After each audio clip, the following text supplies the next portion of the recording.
Ang paghalik sa asawa bago pumasok sa trabaho ay parang isang munting basbas sa araw na iyong tatahakin. Kaya bago umalis, ugaliing magpaalam na may kasamang yakap o halik man lang. Hindi mo alam kung gaano kalaki ng comfort at assurance pag ginawa mo ito. Minsan, akala natin maliit na bagay lang ang isang halik o yakap bago umalis. Pero para sa taong mahal mo, isa na itong paalala na mahalaga siya at hindi mo nakakalimutang iparamdam ang pagmamahal mo. Kahit abala ka sa trabaho. Alam mo, hindi natin alam kung ano ang maaaring mangyari sa maghapon. Kaya kung may pagkakataon kang magpaalam ng may yakap, halik at pagmamahal, gawin mo.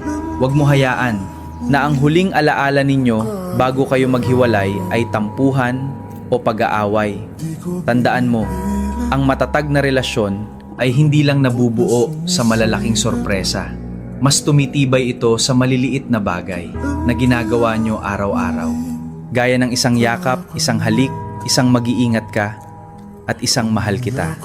Dahil sa huli, ang mga simpleng sandaling ito, ang madalas na pinaka-namimiss kapag wala na ang pagkakataong gawin muli. Kaya habang magkasama pa kayo, ay huwag mong ipagkait ang oras, lambing, at pagmamahal sa taong araw-araw na naghihintay sa ligtas mong pag-uwi.